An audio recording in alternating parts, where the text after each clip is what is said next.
She opened the door thinking it was a package. It was, wrapped in navy cotton and breathing. A 3-month-old baby lay on her porch. No knock, no note in the mailbox, just a folded card inside the blanket. And a pair of eyes that didn't belong to her, but belonged to her husband. Have you ever trusted someone so deeply you stopped checking, stopped wondering, stopped questioning, because you believed love meant never having to ask? Raina Lovell didn't expect betrayal, not because Jonah was perfect. He wasn't, but because she'd walked beside him when no one else did, through debt, through late nights, through fertility treatments, through grief. She never thought she'd be holding another woman's baby. In the nursery, Jonah once painted sky blue for their child, the one that never came. The night before the business trip felt ordinary, which made it worse. Raina had grilled salmon, Jonah's favorite. She burned the asparagus again. They both laughed. He reached across the counter, stealing one of her sweet potato fries. She swatted his hand. "You're going to a 5-star hotel tomorrow. Let me have my moment." Jonah grinned, lifting his wine glass. "I'll miss your burnt vegetables." They talked about her sister's upcoming wedding, about his pitch in Barcelona, about maybe trying again. "I don't know if I'm ready," Jonah said softly. Raina stirred her wine with a sigh. "I'll wait." They didn't argue. They didn't kiss long that night. He held her, whispered, "3 days. I'll be back before you miss me."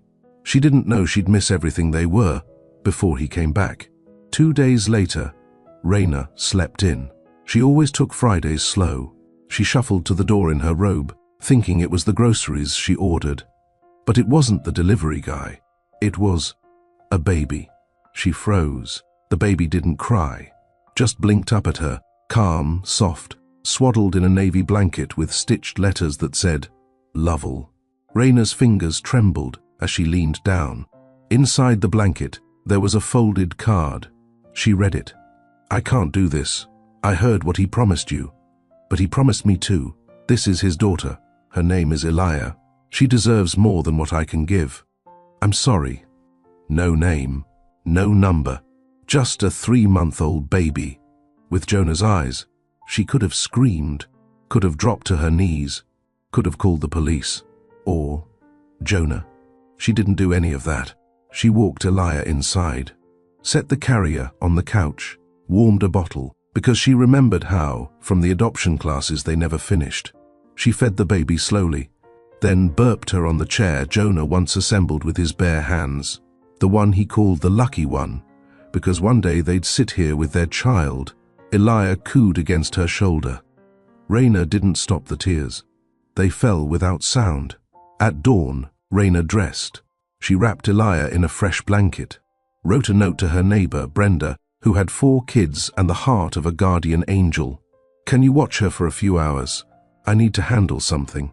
Please don't ask yet." She placed Elia in Brenda's arms without explaining, then got into her car.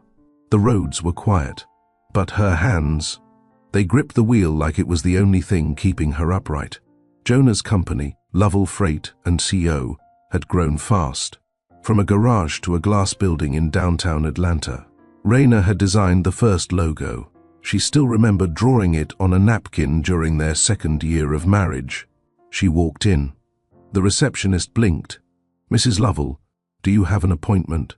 "No, but I know his schedule." "Where's Jonah?" "He's in a strategy session." "With Mirel Dastan?" Raina's voice stayed steady. The receptionist looked away. "I need a name," Raina said. "That's all." The woman hesitated, then whispered, "Mirel." "Yes." Raina smiled, slow and bitter. "Thank you." She didn't wait for the meeting to end. She walked out. Sometimes silence hurts more than explosions. And right now, Raina didn't need noise. She needed to see his face when he saw hers. Jonah returned home on Sunday evening, 2 days earlier than expected. Raina didn't rush to the door. She didn't stand in the foyer waiting. She heard his keys jingle, the soft click of the lock. Then his voice, casual as ever. "Babe?" He stopped when he saw the living room lights off, kitchen dim. Only the nursery door was cracked open, a faint lullaby playing through the baby monitor. He stepped toward it, unsure. Inside, the bassinet sat in the corner, and in it, Elia slept, arms up, mouth slightly parted, pink sock on one foot only. Jonah's steps faltered. Raina stood by the window, arms folded. She didn't look at him. He stared at the child, and froze. His face shifted. Confusion, then horror, then a guilt too raw to hide. He turned toward Raina, mouth parting. "Raina." She didn't move. "Who is she?" Her voice was steady. No shaking, no shouting. He didn't answer, just sank slowly into the armchair beside the crib, head in his hands. The silence stretched. Raina watched him without blinking, her breath shallow, her heart steady in a way that felt unnatural. When he finally spoke, it was barely a whisper. "She's mine." That she already knew. The part she didn't know, the part she needed to hear, was everything else. Jonah didn't look up. "I didn't plan it. I wasn't trying to hurt you. You succeeded anyway." He nodded slowly. "I know." Raina walked over and pulled the blanket up over Elia's legs. The baby stirred, then settled. Raina stayed quiet. Jonah finally raised his head. His face looked aged, worn. It happened after Barcelona. After we lost the third baby. She didn't flinch, didn't let him see the wound reopen. "I was in Spain for the shipping summit. She was part of the hotel's PR team. She spoke French, Spanish, very smart." Raina looked at him sharply. "You're talking like you're impressed." He shook his head fast. "No, she was there. She asked if I was okay, and I wasn't. I told her everything, about you, about us. I drank. I wasn't thinking." He rubbed his face, ashamed. "I didn't see her again after that night, not for months. And then she emailed, said she was pregnant. I didn't believe her. She never asked for money, just said she was keeping the baby and didn't want to interfere. But she did," Raina said quietly. "She interfered by doing what I couldn't. She had your child." Jonah closed his eyes. "Don't say it like that. You're not. You've never been the problem." Raina's jaw clenched. "I was never enough either." He stood, reached for her hand. She stepped back. "I swear, I didn't know she'd leave the baby with you. I was blindsided. She knew where we lived, Jonah. She used our last name. I never told her." Raina turned toward him, voice cold. "She knew enough." "That means you gave her enough." Jonah stared at her, helpless. "She left a note," Raina added. "It said you made promises to her too." She felt discarded, like trash. He looked crushed. "I didn't promise her anything. I didn't love her, but you slept with her while I was at home waiting for our life to heal. So whether you meant to or not, you gave her a reason to believe." Jonah dropped his head again. Raina glanced toward Elia. "She's beautiful. She didn't ask to be born. But you let her mother think she wasn't enough to be a part of this family. And now she's here, because you were careless with both of us." Jonah's voice cracked. "What do I do?" "You do nothing." "What?" Raina faced him fully. "You're not going to make this right in a week or a month. You're not going to clean this up with flowers or promises." She walked to the doorway. "I'm going to care for Elia, not because of you, but because she deserves a safe home." He blinked. You're keeping her?" "She's already here. I fed her, changed her, held her when she cried." "What did you do, Jonah?" He had no answer. Raina's eyes burned, but she didn't let them spill. "You'll stay in the guest room until I decide if there's anything left between us." That night, Raina sat in the nursery alone after putting Elia down. The lullaby kept playing. She sat in the same chair Jonah once painted white and rocked quietly in anticipation of a child they never had. Now there was a child, not hers by birth, but by fate, and her heart didn't know what to do with it. She heard Jonah's footsteps stop outside the door. He didn't come in, didn't knock, just stood there. She didn't move. He eventually walked away, and she finally cried. Not because she was broken, but because she wasn't anymore. She had survived something that should have killed her, and now she was still standing, with a child who hadn't asked to be a symbol of betrayal, but might end up being the start of something better. Have you ever faced a truth so painful, silence was your only answer? If you were Raina, would you have let the baby in? Tell us in the comments, and don't forget to like, share, and subscribe for more stories where quiet strength speaks louder than betrayal. Raina didn't ask Jonah to sleep in the guest room twice. He moved quietly that night, carrying a pillow under one arm, his phone in the other. No questions, no arguments. He knew better. Raina watched him pass the hallway with the weight of someone who had once been everything to her and now looked like a stranger in his own home. That morning she woke before Elia did. The house was still, the monitor silent. She made coffee, fed the baby, and sat with her in the nursery, brushing her fingers through soft dark curls. Jonah hadn't asked to hold her. Raina hadn't offered. By noon, she'd showered, dressed in her work blouse and slacks, and set Elia down with Brenda again. She thanked the woman with a quiet hug and promised she'd return soon. But Raina had one stop to make first. Jonah's office building was glass and steel, a far cry from the worn two-desk warehouse where they began. She remembered painting the old logo herself, sweeping it across the cracked garage wall, with navy blue strokes, while Jonah laughed beside her, covered in dust and coffee. She had stood by him through everything, and now she was standing in the lobby of a company she helped build, preparing to look into the face of the woman he threw it all away for. The receptionist looked up. Her smile faltered. "Mrs. Lovell." Raina raised a brow. "Is she here?" The woman hesitated. "She's in a meeting." "Who with?" She paused. Then quietly, "With legal. Internal HR." Raina's jaw tightened. "She's not being terminated, is she?" The receptionist looked away. "She left a baby at my door. Does the board know that?" Raina asked calmly.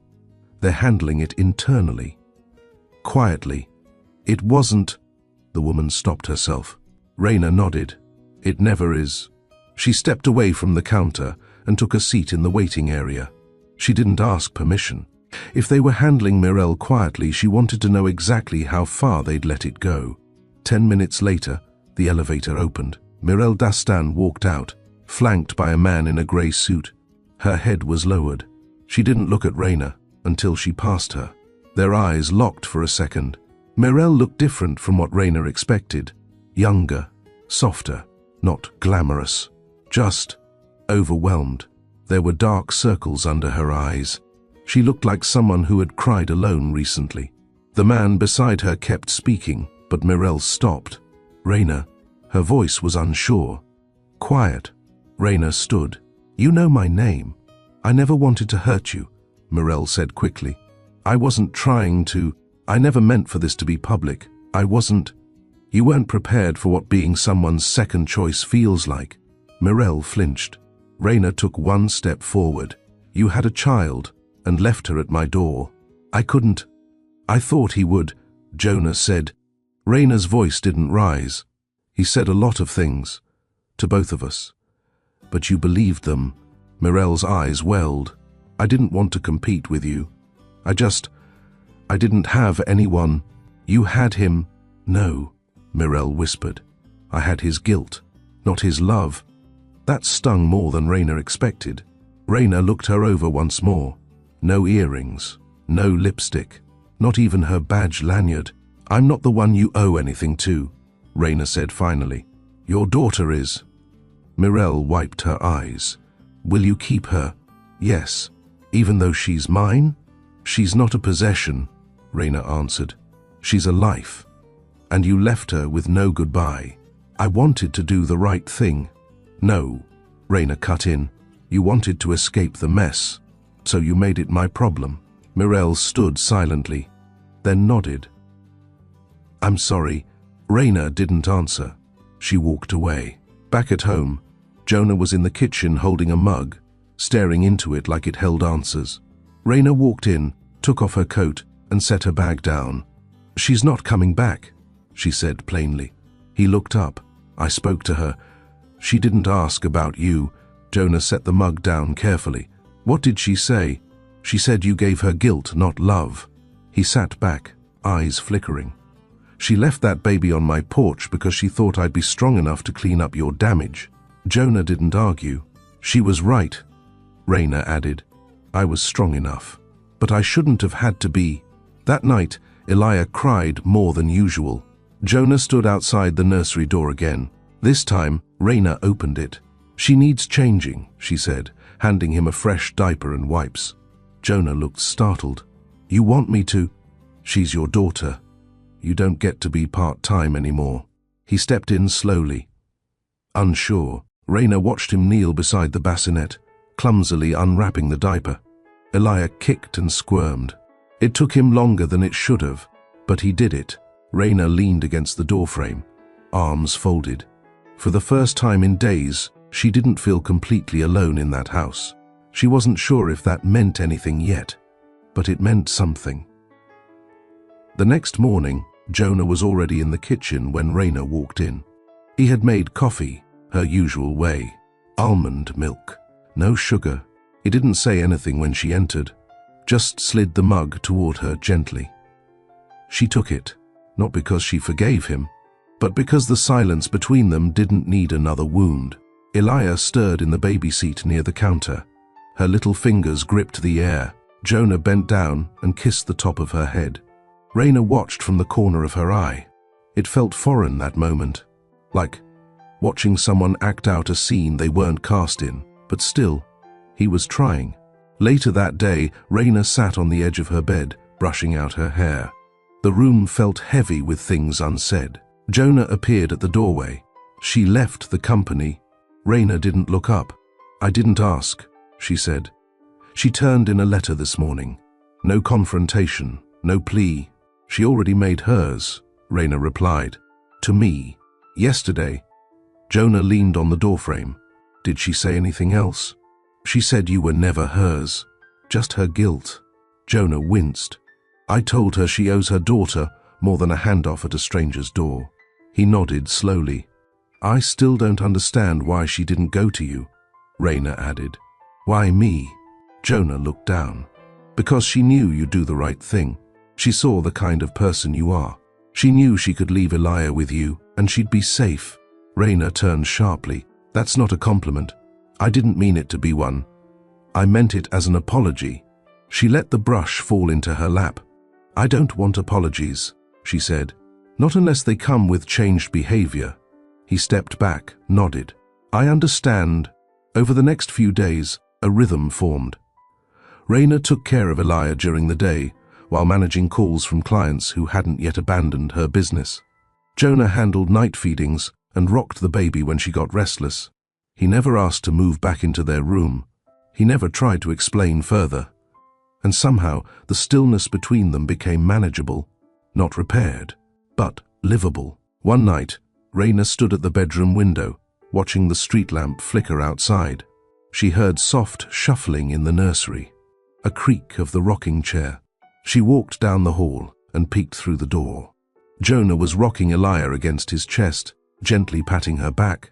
The baby had fallen asleep, mouth slightly open, cheek pressed to his shirt. Jonah hummed a tune she didn't recognize. Raina didn't say anything, but her hand lingered on the doorframe longer than it needed to. On Saturday, Raina's sister, Yvelle, stopped by. She hadn't seen the baby yet. Raina opened the door with Elia on her hip. Yvelle's eyes went wide. Oh my God. Raina stepped aside. Yvelle entered slowly, eyes scanning her sister's face. This her? She asked, barely above a whisper. Raina nodded. She has Jonah's nose, Yvelle said, frowning. But she's beautiful. Raina handed Elia over. Yvelle cradled her and exhaled. Does Mom know? Not yet. I don't want to explain it 10 times. You shouldn't have to explain it once. Raina sat on the couch, arms folded. She left the baby on my porch, Yvelle. Just left her. People will say anything to make their mess someone else's cleanup, Yvelle muttered, still rocking the baby gently. Jonah says she didn't want to interfere. She already did. Raina looked away. She said he gave her guilt, not love. That's generous, Yvel replied. Some women get less and still stay. Raina stayed quiet. Yvel handed the baby back, then grabbed her hand. You don't owe him healing just because he's the father. You can walk away. I don't know if I want to walk, Raina admitted, but I don't want to go in circles either. That night, Raina stood in the hallway again. Jonah came out of the nursery with tired eyes. She fell asleep early, he said softly. Raina nodded. He lingered. You ever think about starting over? He asked, not meeting her gaze. I think about finishing what I started, she said. But I also think about whether this version of us is supposed to continue. I'm trying, he said quietly. I see that, she replied. But you also tried to hide a part of your life from me. A big part. He nodded. I know. I'm not punishing you, she added. I'm protecting myself. Jonah swallowed. You're still wearing your ring. Raina looked down at her hand. She hadn't noticed. She slipped it off and placed it on the hallway table. I didn't take it off to hurt you, she said. I took it off to remember who I was before you. Jonah didn't speak. He just watched her walk away, ringless, with the baby monitor in her hand. And for the first time he realized he might never get her back. Jonah sat at the kitchen table, his hands wrapped around a cup of untouched coffee. It had gone cold, but he hadn't noticed. Across from him, Raina placed a small bowl of mashed pears on the tray in front of Elia. The baby's chubby fingers smeared some on her cheek before giggling to herself. Raina wiped her gently, humming. Jonah watched the scene like a man sitting outside a house he used to own. She likes sweet things, Raina said quietly, not looking up. I used to, he murmured, almost to himself. Raina didn't respond. She placed the spoon down and cleaned Elia's face again. She looks more like you every day, Jonah added.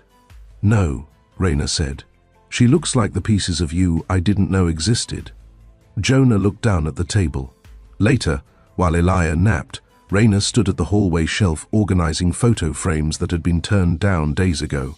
Their wedding picture, their first vacation in New Orleans, the ribbon from their first fertility clinic visit, still folded inside a frame that once held hope. Jonah leaned on the doorway. Can we talk? He asked. Raina didn't move. You always talk when I'm fixing something. He took a deep breath. Because you're always fixing what I break. She turned around slowly, arms crossed. Then talk. Jonah walked in and sat on the edge of the bed. The air between them tightened. I want to tell you what I didn't tell you that night, he began. You mean the night you admitted to having a child with someone else? Yes, but it wasn't just that. It was what came before it. Raina sat in the chair near the window. Then say it. Jonah rubbed his hands together. After we lost the last baby, I couldn't breathe near you, he said. You cried in silence. I cried when you weren't looking. I couldn't find a way to hold you without feeling like I was failing you.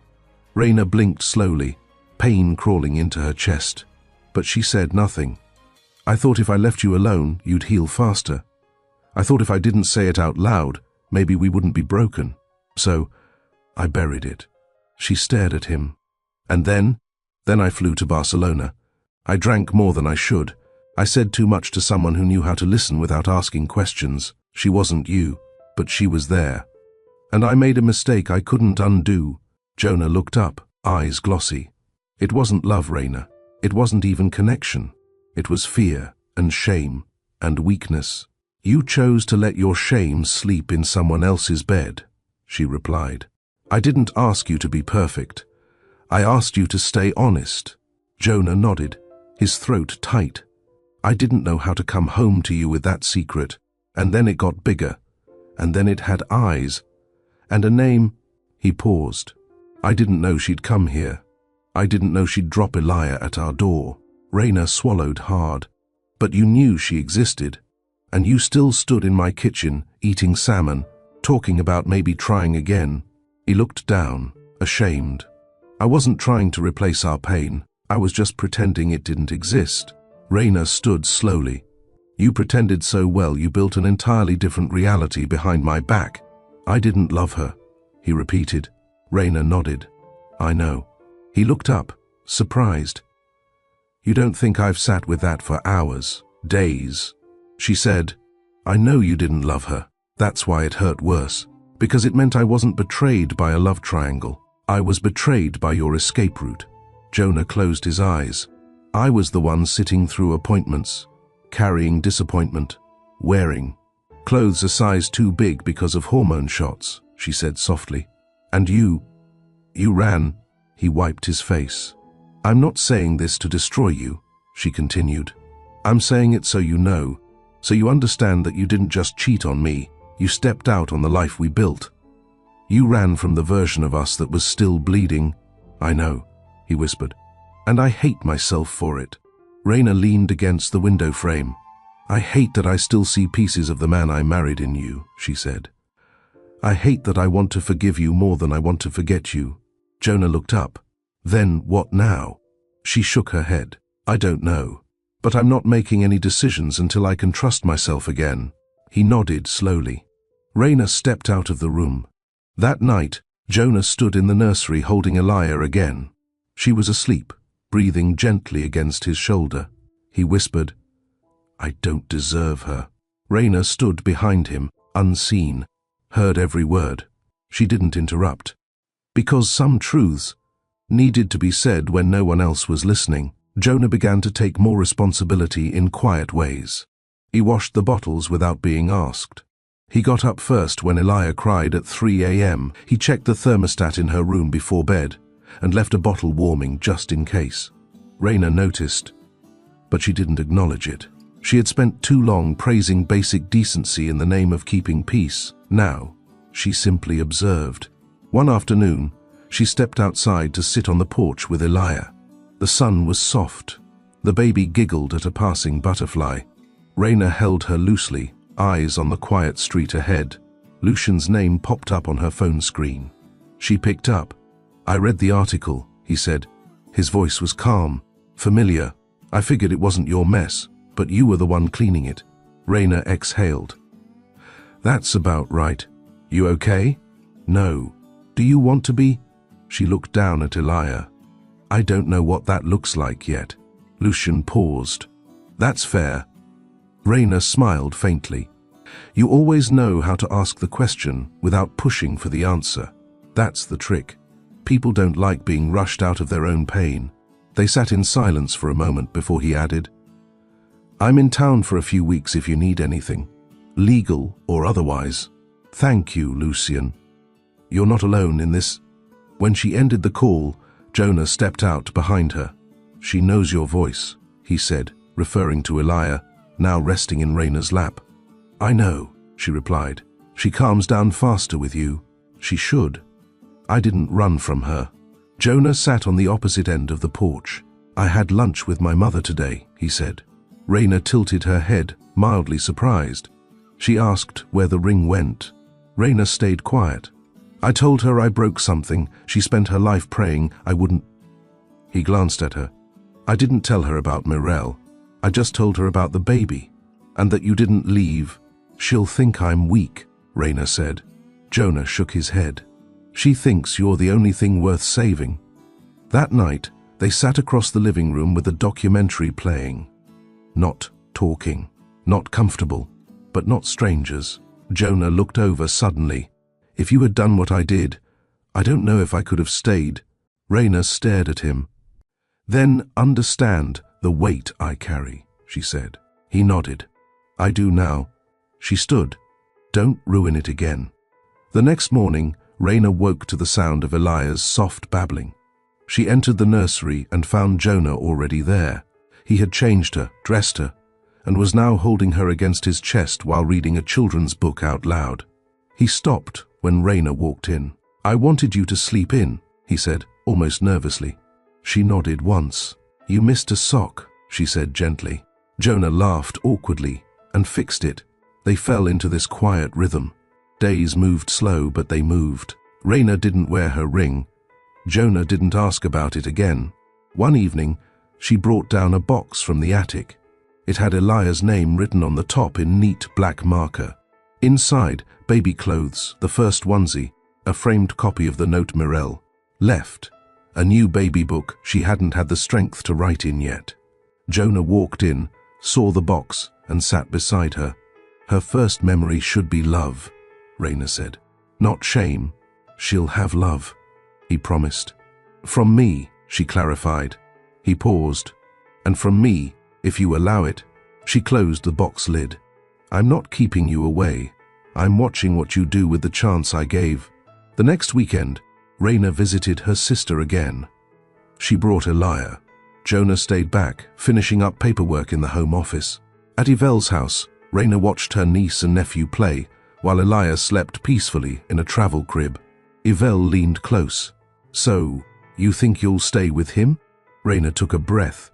I don't know, but you let him hold her, because he's her father, and because she deserves the full truth of where she came from, even if it hurts.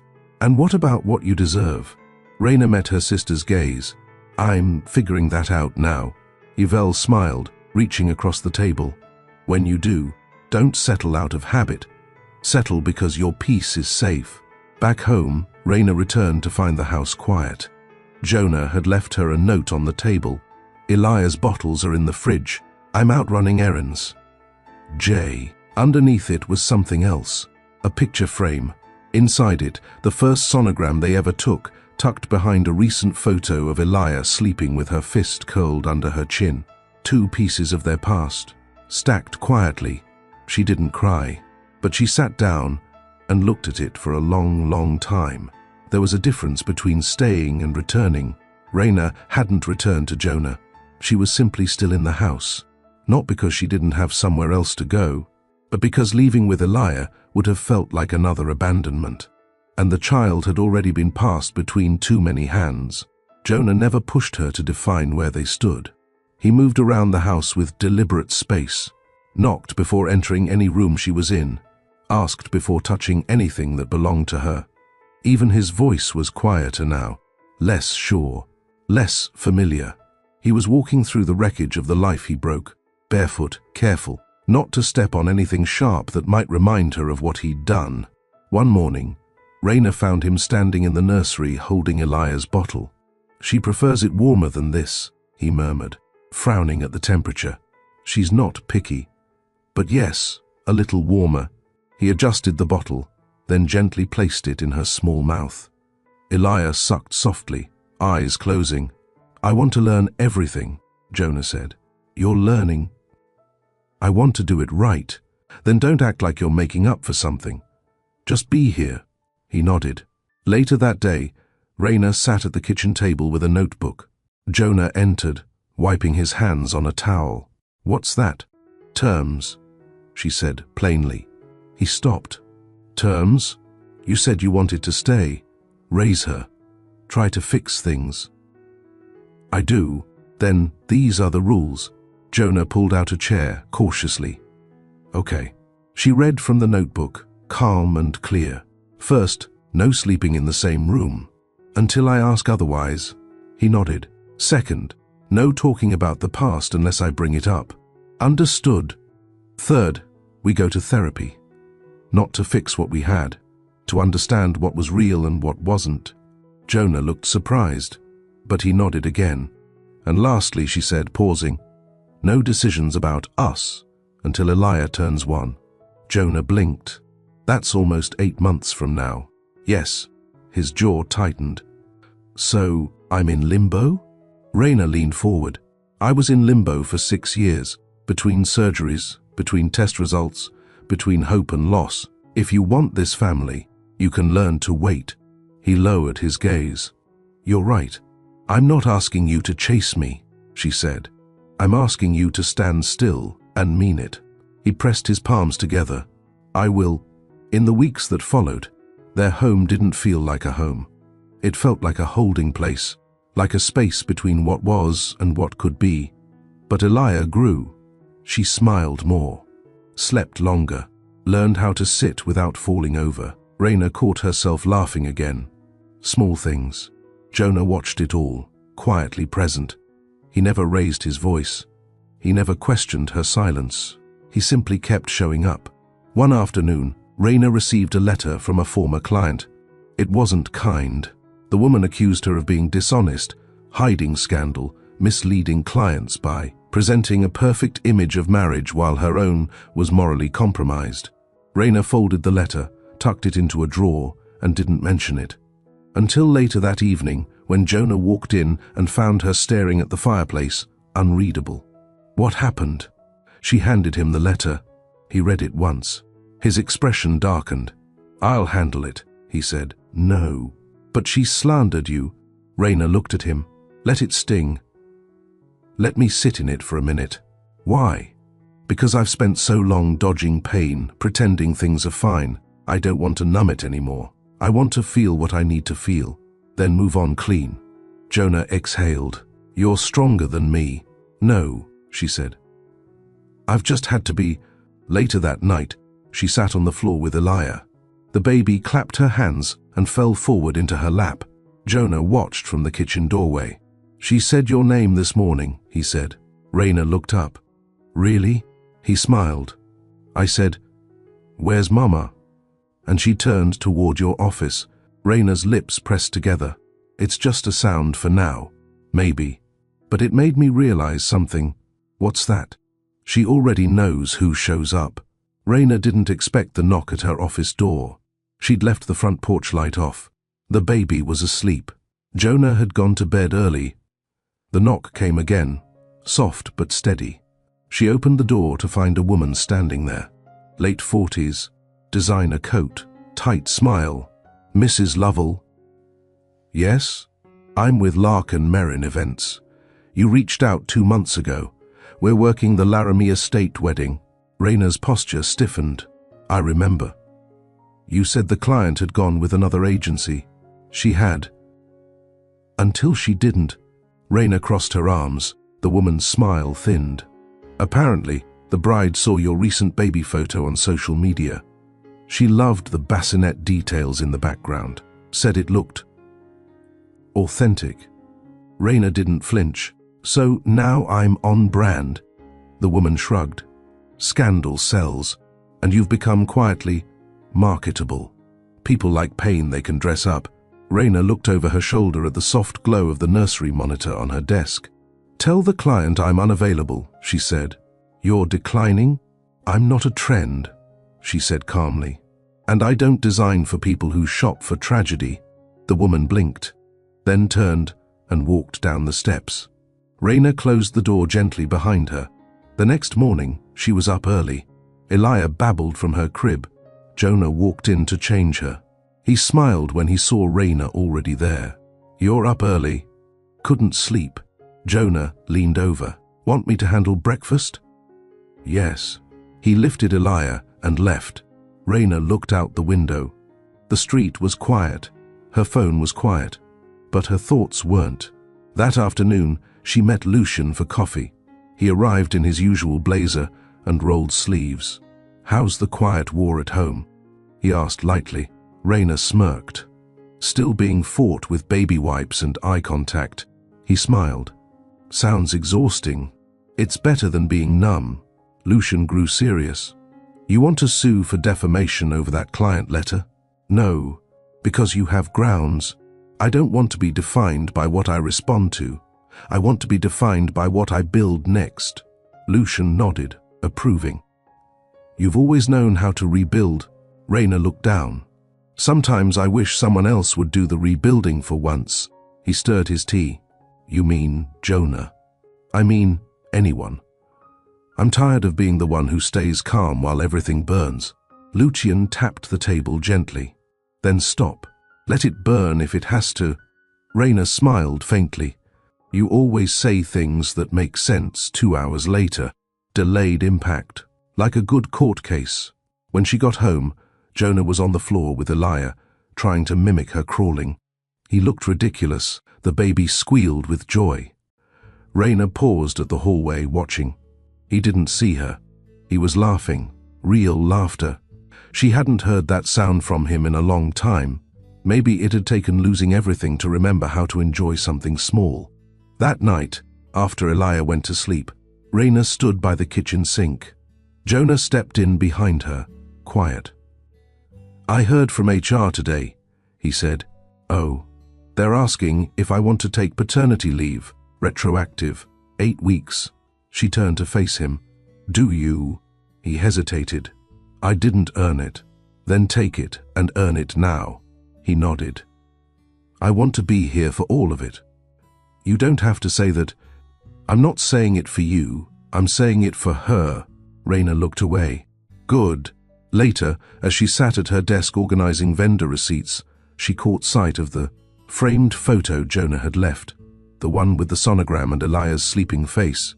She picked it up, turned it in her hand, then gently set it back down. Not everything needed to be forgiven at once. Some things just needed to be seen clearly. Raina didn't expect to be the headline. She wasn't a celebrity. She didn't chase cameras or post glossy photo shoots. Her work spoke quietly. Word-of-mouth weddings, discreet elite clientele, no mess. But one photo changed that. A friend of Mirel's had posted it. Elia, asleep in the crook of Raina's arm. No caption, just hashtags. CEO's baby other woman wife or mother. The tabloids did the rest. It hit on a Wednesday. Raina opened her laptop to review design proofs for a May wedding. The browser auto-loaded her homepage. A headline stared back at her. Atlanta CEO's wife raises baby from affair. Sources say mistress vanished. She didn't click it. She didn't need to. By noon, her business phone buzzed non-stop. 2 clients cancelled. 3 paused their deposits. One event planner asked if she'd be emotionally stable enough to continue leading. Raina sat still. No panic, no rage, just that numb hum behind her ribs. The same feeling she'd had after her second miscarriage. Not grief, just wait.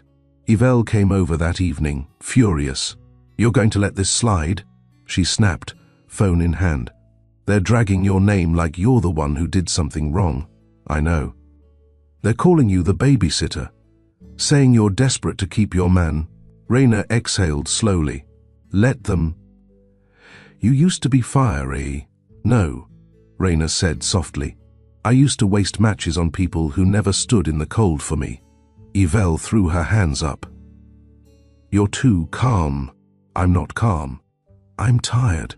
That night, Raina sat on the back porch. Jonah opened the door slowly.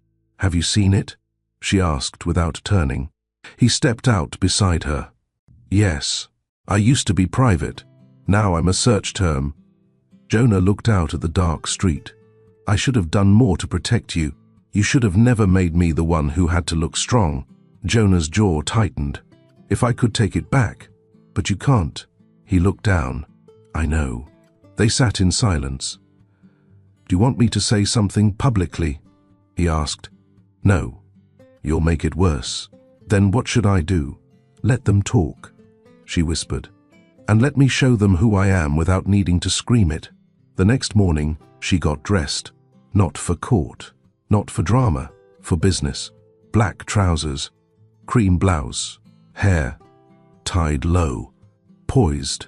Jonah stepped out of the nursery, Elia in his arms. You're going out? Yes. Where?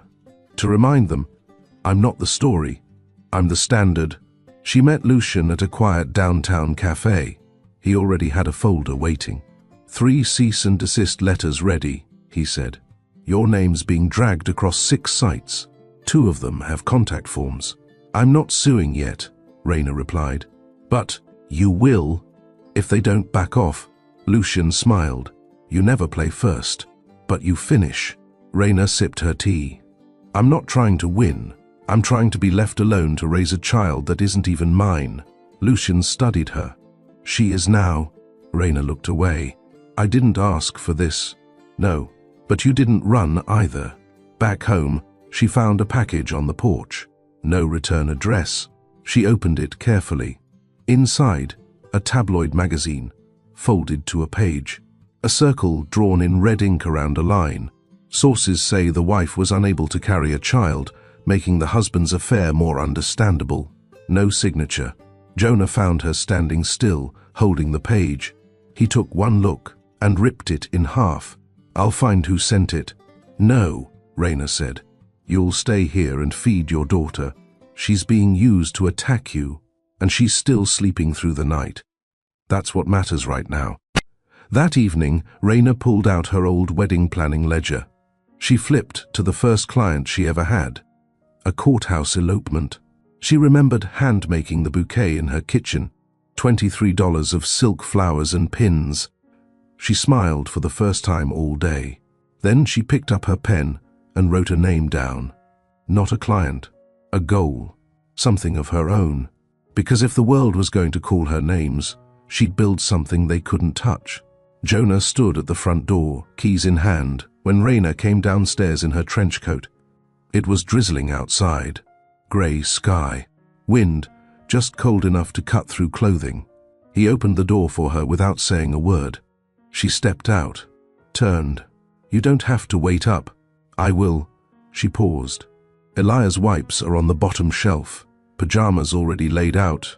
"I've got her," he said. Raina nodded, then got into the car waiting outside. The restaurant was quiet, high-end, but not flashy. Lucien chose it for its privacy, not its menu. He stood when Raina arrived, taking her coat, guiding her to the booth. Always the gentleman, never theatrical. "I ordered your tea already," he said. She smiled faintly. "You always remember the details. You're not the kind of woman people forget," he replied, sitting across from her. They didn't talk about the tabloids, not right away. Instead, Lucien handed her a portfolio. "Here's what we're proposing." Raina opened it. Inside, a clean rebranding proposal for her event company. New logo, revised positioning, a shift from luxury romantic events to legacy lifestyle productions. It was smart, precise. "I like the tone," she said. "It doesn't hide the past, but it doesn't make it a campaign either." Lucien leaned forward. "The press is going to twist this as long as you let it hang. But if you move first, with purpose, they'll be too slow to catch you." Raina closed the folder. "You've always been 10 steps ahead, only with people I care about." She looked at him, held his gaze. "I'm not yours to fix, Lucien." "I know," he said. "I'm not here to fix. I'm here to stand beside." Her throat tightened, but she held it together.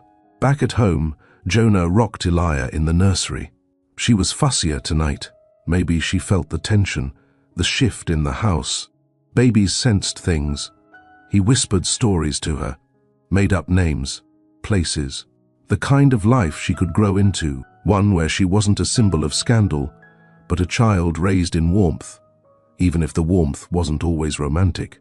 When she finally dozed off, he stayed in the chair, arms around her. Raina returned around midnight. She walked in, placed her keys down softly, and peeked into the nursery.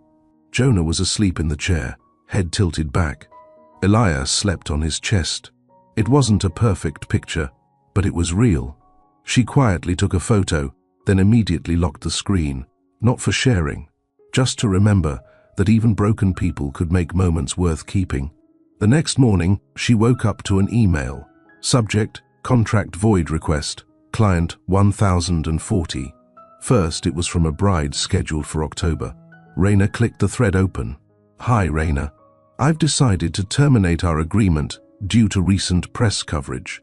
I understand this may seem unfair, but I need my wedding to feel untouched by controversy. I'll forward the formal cancellation through my lawyer, RM." Raina read it twice, then a third time. Not because she didn't understand, but because it still shocked her how easily people turned. She forwarded the message to Lucien. Added only one line. That afternoon, she sat in her home office, phone ringing less than usual. She heard Jonah approach the door but didn't look up. He knocked gently. "You busy?" "Yes," she replied. "But you can come in." He entered holding a manila folder. "I went through the HR files, found Mirel's non-disclosure agreement." Raina raised a brow. "I'm not trying to dig," he added. "But if she ever leaks anything about the company or about you, you'll have leverage." She took the file. "Why bring this to me?" "Because you deserve to feel like you have power in this. Not just forgiveness to hand out." She nodded once. "Thank you." Jonah stood there a moment longer, then asked, Did I ever tell you why I named the company Lovell Freight? You said it was because of legacy. I lied. I named it after you.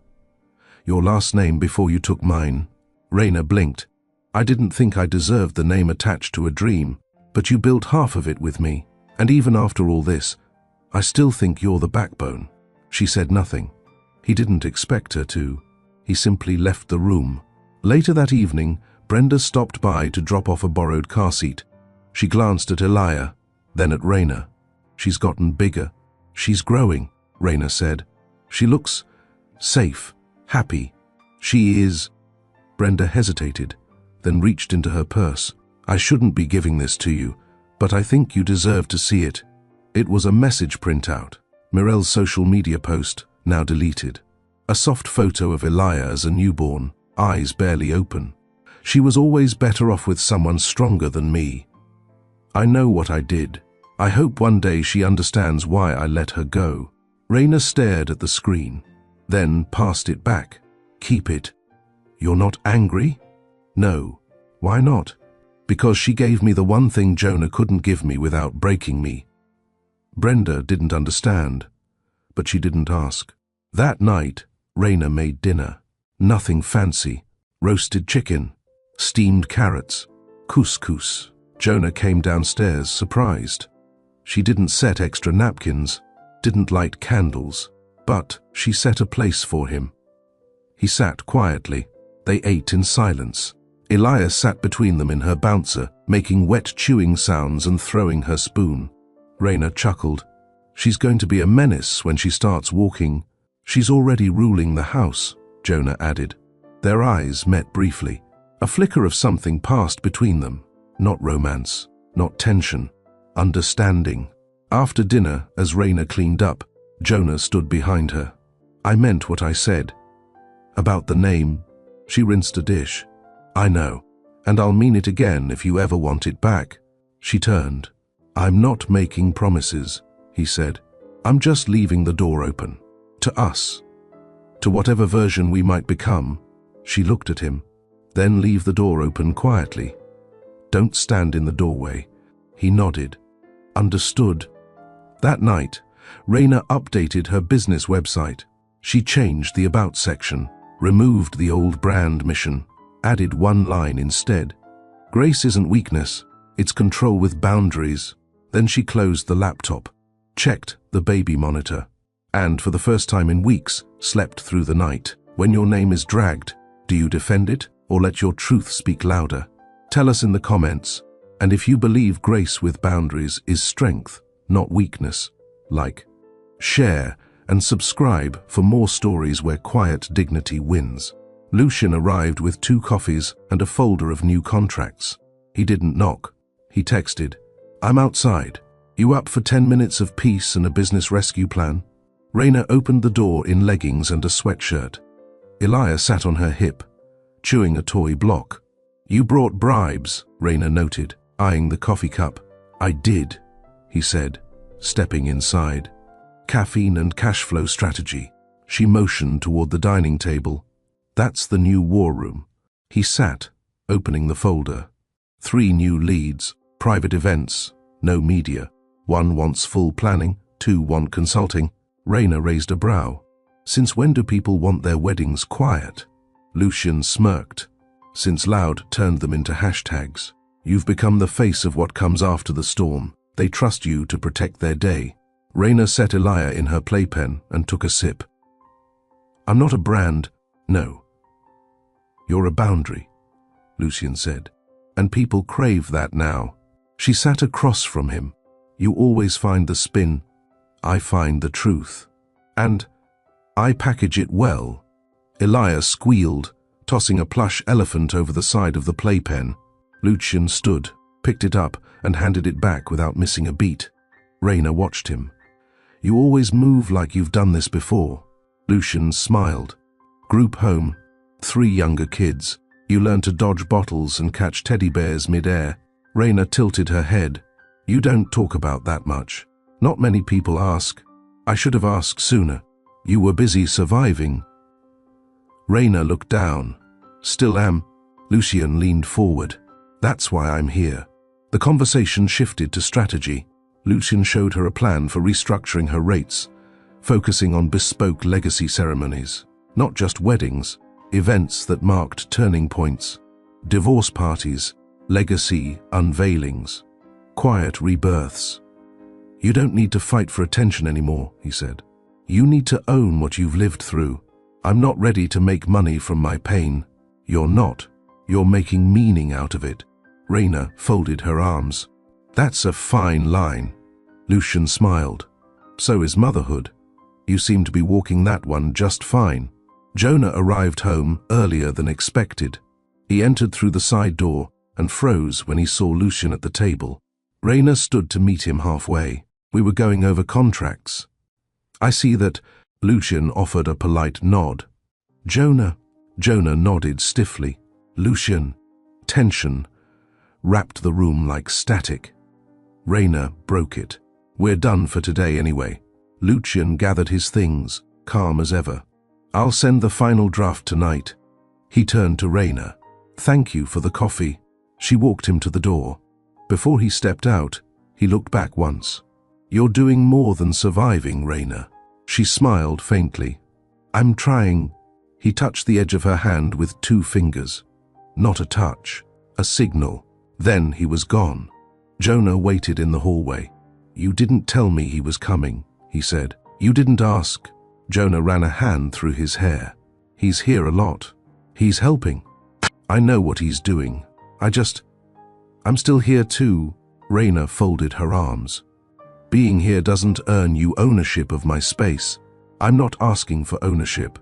"Then don't compete. This isn't a race." Lucian didn't break anything. "He's not cleaning up your mess. He's helping me build something I can own without you." Jonah stepped back. "I'm not trying to fight him," he said quietly. "I'm trying not to lose you." "Then don't watch the door, watch your steps." That night, Raina couldn't sleep. She stood in the nursery doorway, watching Elia roll from side to side in her crib, mumbling baby sounds. Jonah walked up behind her, barefoot. "I think about her future all the time," he said. "Good. Do you think I deserve to be part of it?" Raina answered without turning. "I think you've shown up every day since she arrived." "That means something." Jonah hesitated. "What does it mean for us?" Raina finally turned to him. "I don't know yet. I'm still figuring out if I want the man you're becoming, or if I'm just grateful he's finally here." Jonah took that in. He didn't respond, because she wasn't done speaking. "And I don't owe you that answer yet." The silence in the house had shifted. It wasn't heavy anymore. It wasn't filled with tension or walking on eggshells. It was the kind of silence that comes when things settle, not because they've healed, but because the bleeding had stopped. Raina folded laundry on the bed, while Elia babbled on the rug. On top of the pile was one of Jonah's button-down shirts. She hesitated, folded it anyway. He walked in as she finished stacking the last towel. "Heading to the office?"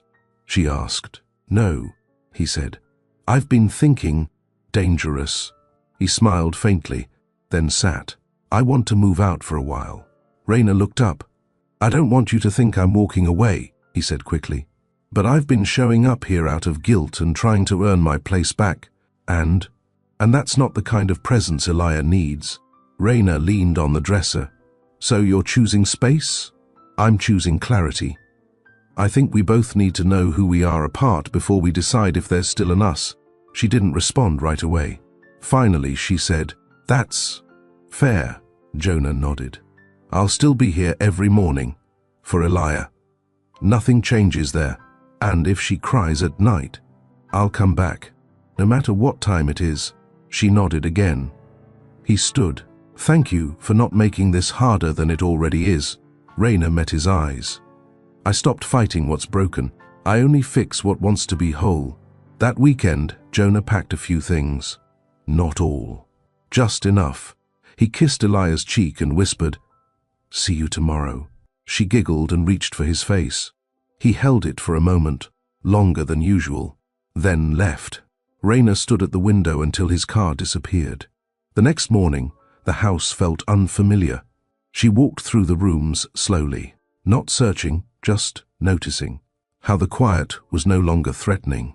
how Elia's laughter still filled the air, how her own breath didn't feel tight in her chest. She sat on the couch with her coffee, Elia asleep beside her, and finally admitted, what she'd buried under planning and survival, she didn't miss Jonah, not in the way she feared she might. That afternoon, Lucian stopped by with a new contract. I told them you'd review it personally, no assistance. Raina flipped through the pages. You trust my brain more than most men trust my face. Lucian chuckled. That's because your brain is terrifyingly efficient. She looked up. What's the real reason you're here? He hesitated, then said, Jonah told me he's moved out. She didn't act surprised. He needs space. And you? I need peace. Lucian nodded. You always did. Even when you wouldn't admit it. She closed the contract. You think I'm doing the right thing? I think you're finally choosing you. That evening, Raina bathed Elia alone. There was no backup towel handed over the door, no Jonah nearby offering to dry her off. She handled it. Elia giggled and kicked, splashing bubbles everywhere. Raina wrapped her in the elephant-hooded towel and whispered, You'll never feel like someone's mistake. I promise. She carried her into the nursery, humming softly. And, for the first time, she didn't feel like she was doing it all alone. She felt like she was exactly where she was supposed to be. Jonah returned the next morning just after sunrise. He brought warm bottles, fresh groceries, and a look in his eyes Raina hadn't seen before. Not guilt, not apology, just presence. I stocked the fridge, he said, setting the bags on the counter. Didn't want you running out of oat milk again. Raina looked up from the stove. Thanks. Elia, strapped to her seat, squealed at the sound of his voice. He crouched, kissed her forehead. Hi, baby girl. She responded with a drooly smile. They moved through the kitchen like distant roommates. Raina plated breakfast. Jonah poured juice.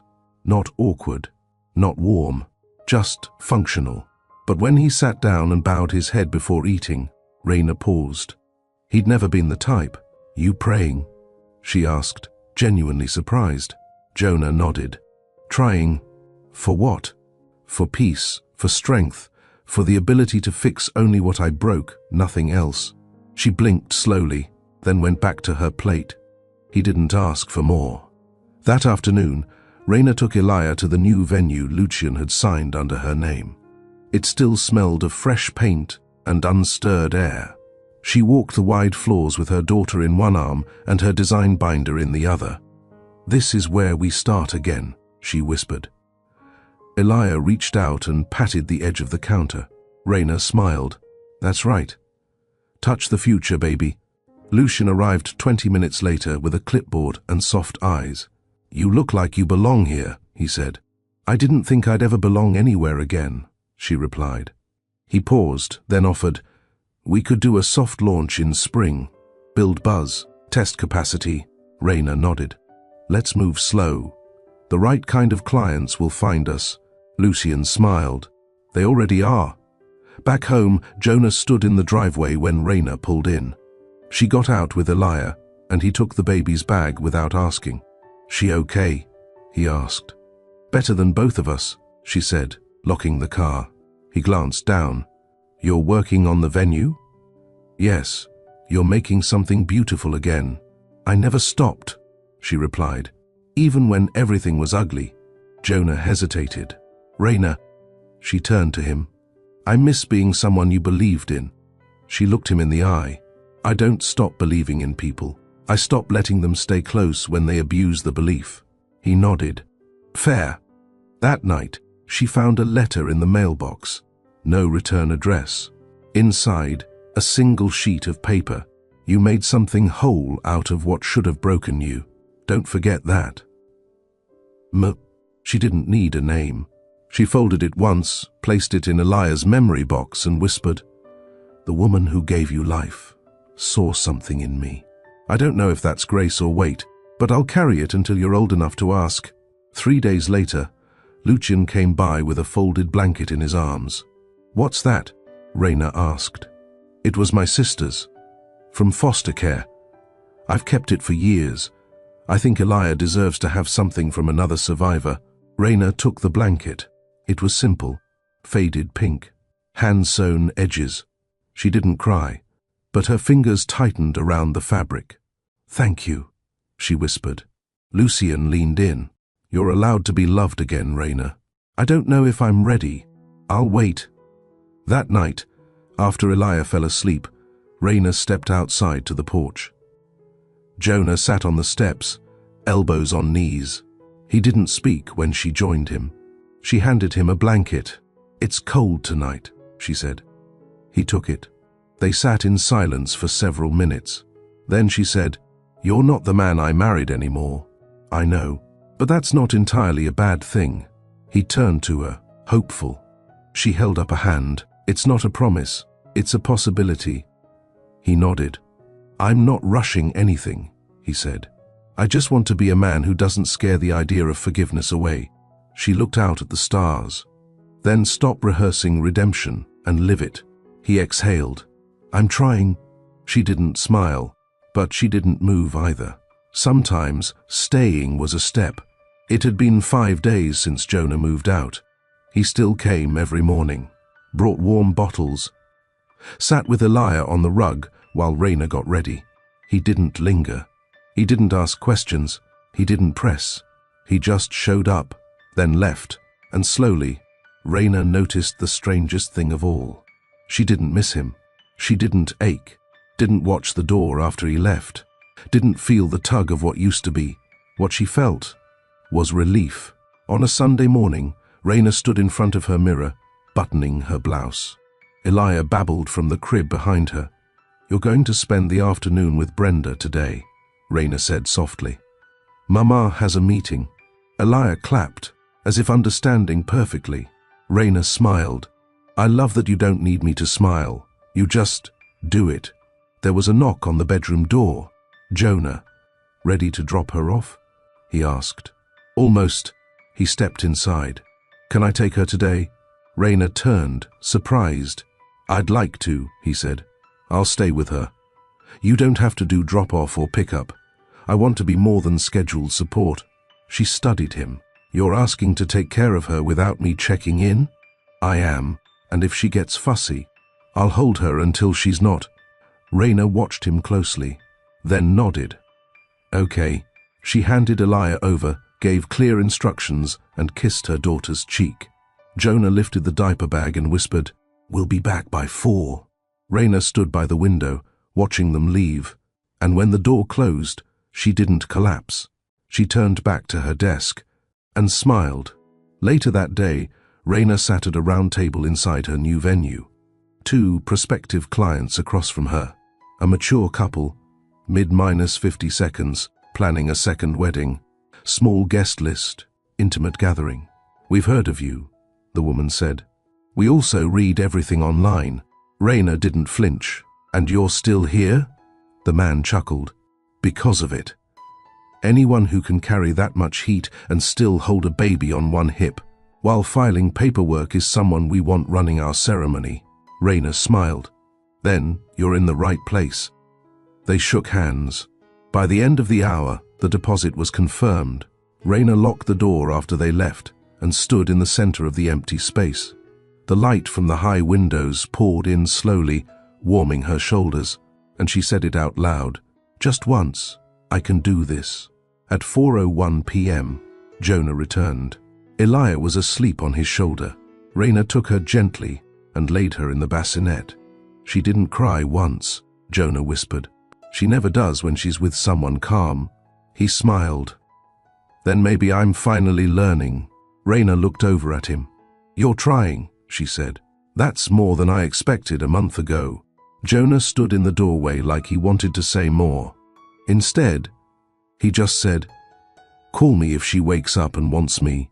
"I will." He left without another word. That evening, Raina picked up her phone. Lucien had sent a message. "How'd the meeting go?" She typed, closed the contract. "You were right." He responded instantly. "You always close. I just stand nearby."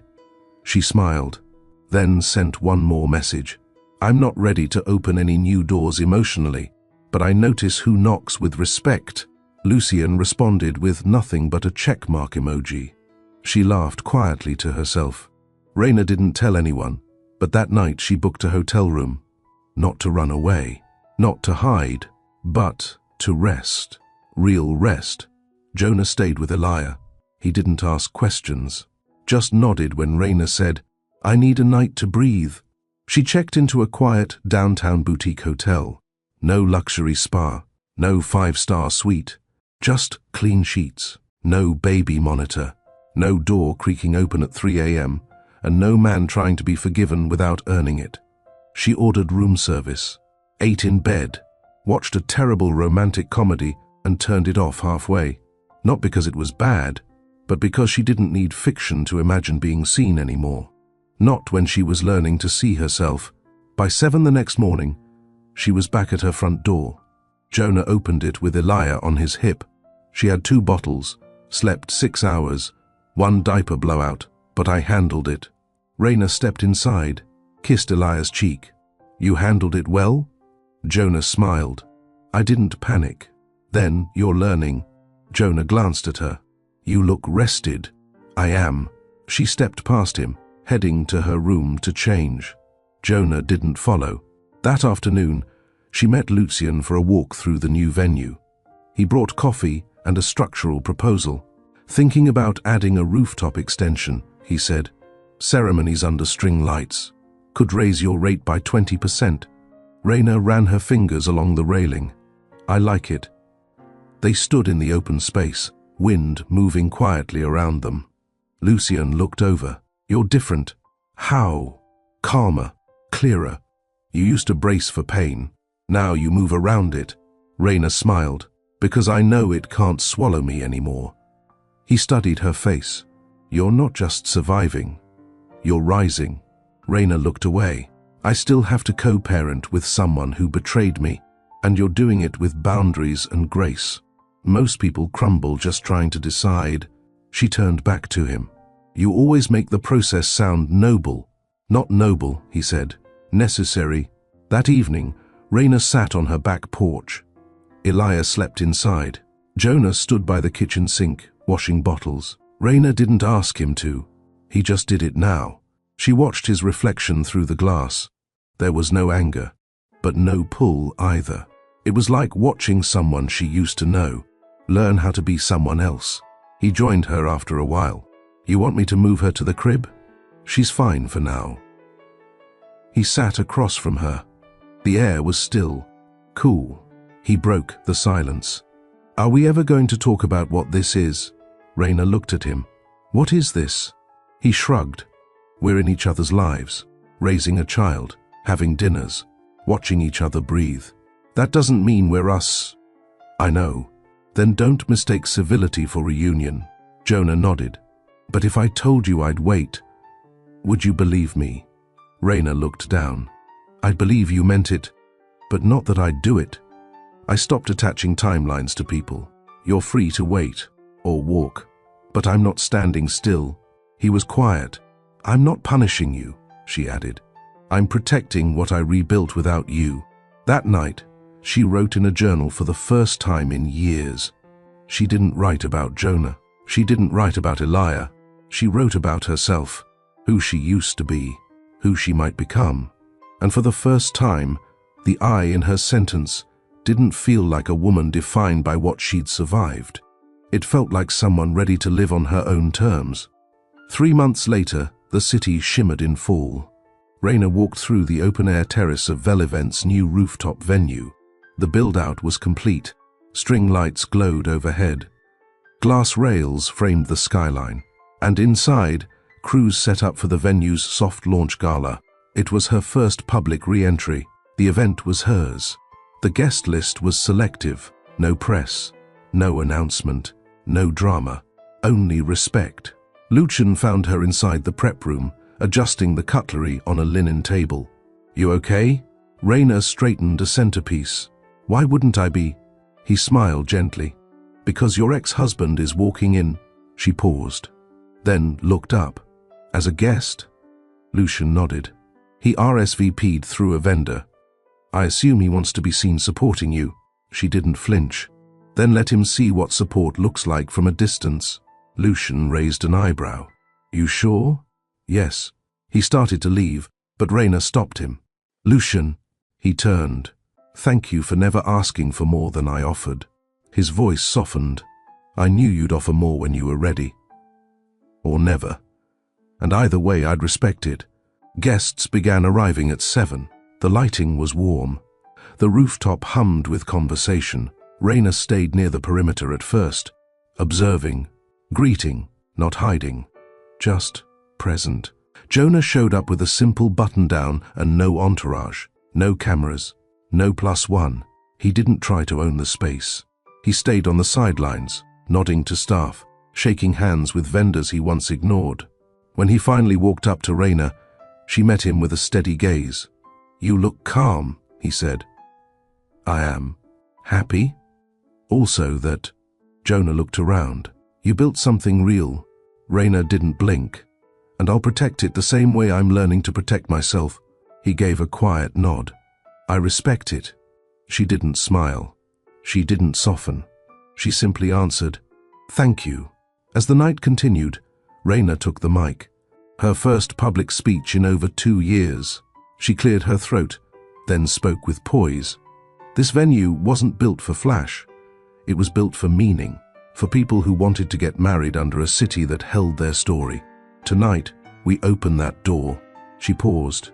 I'd like to thank the one person who helped bring this vision to life without ever once trying to own it. Lucian, you're the kind of man people should learn from. Applause followed. Lucian stayed seated. Jonah stood in the corner, his jaw tight. But he didn't interrupt. Later, when the crowd thinned and Raina stood at the edge of the rooftop overlooking the city, Jonah approached her again. I came tonight to support you, he said. She nodded. You did, but I also came to ask something. Raina turned. Jonah, just one question. She waited. If I ask for shared custody, without games, without lawyers, will you consider it? Her chest rose. You've shown up, she said. You've grown, and Elias smiles when she sees you now. So yes, we'll draw it up. Jonah looked relieved. But, she added, if you ever use her against me or forget what I've survived, I won't. Then the answer becomes no. Permanently. Jonah nodded. Understood. He held out his hand. Raina didn't take it. She said instead, this isn't about us, it's about her. Keep showing up. That's how you stay in the picture. Inside, Lucian handed her a sparkling water. I saw the exchange. It was overdue.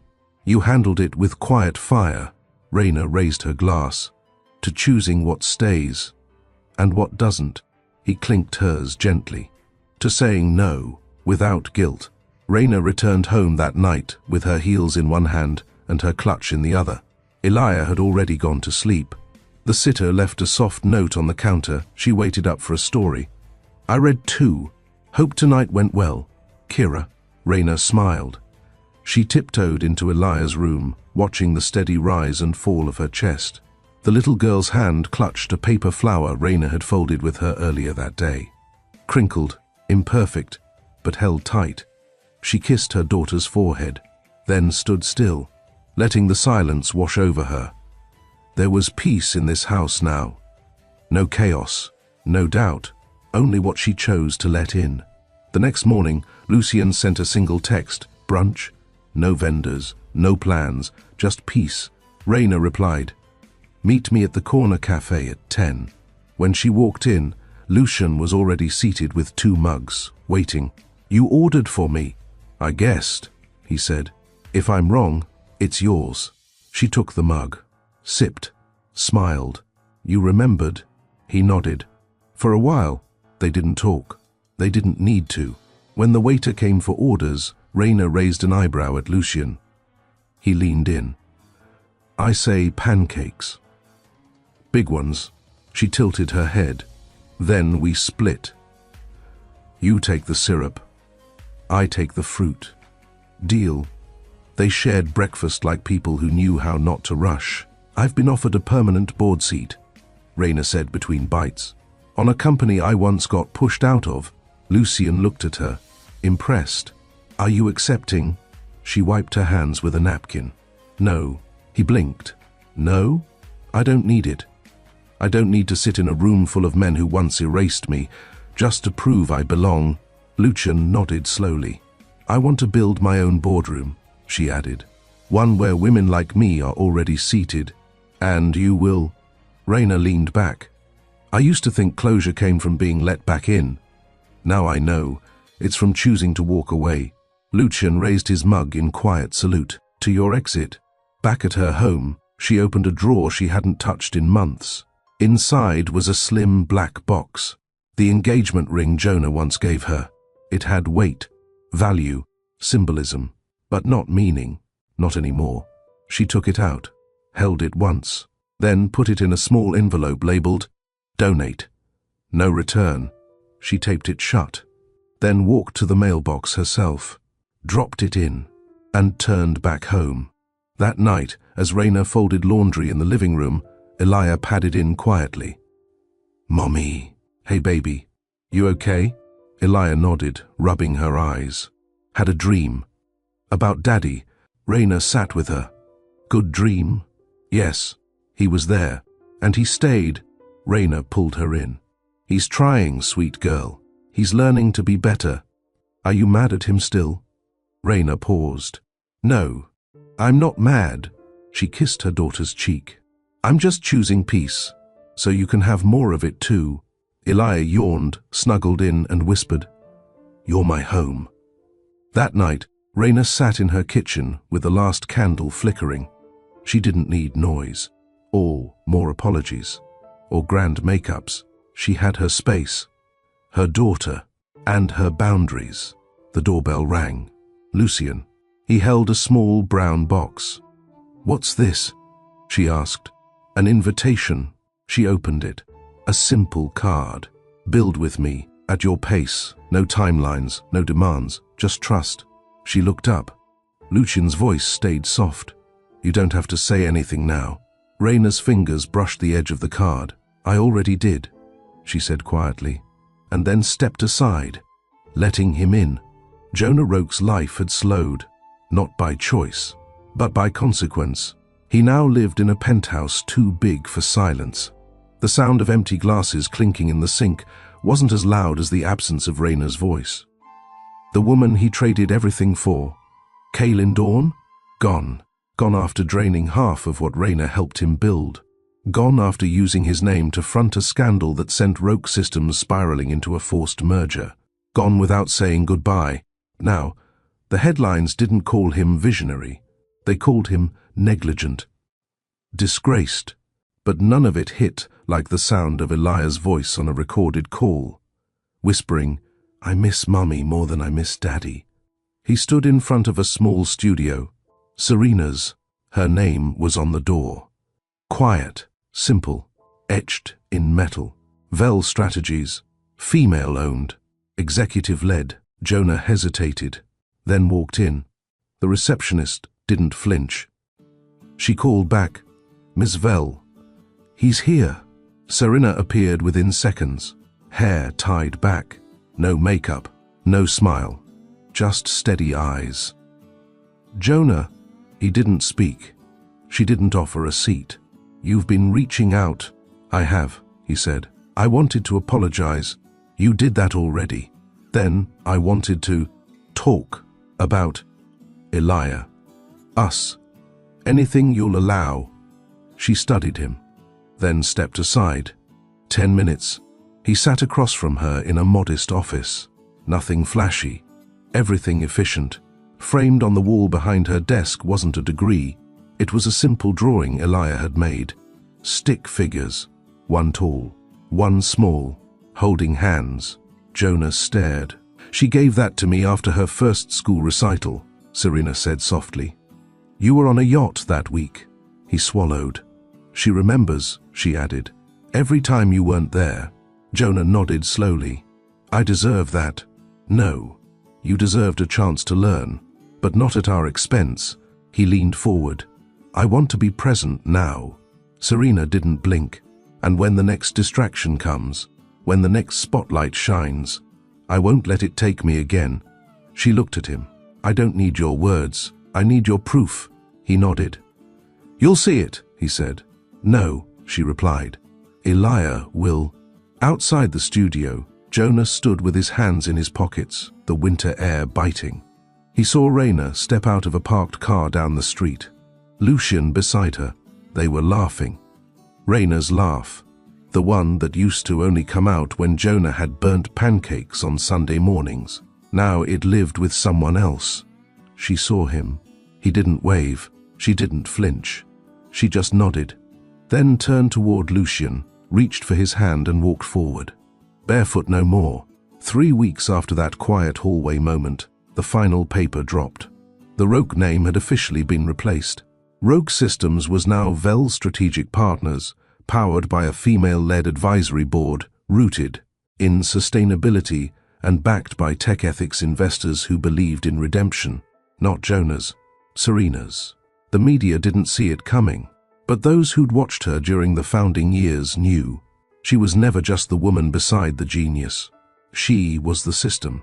At the boardroom window of the newly renamed headquarters, Serena stood in a tailored black coat. Elijah, now 7, sat beside her, drawing. She was sketching a new version of the company's logo, a bird with wide wings. "Why the bird?" Raina asked.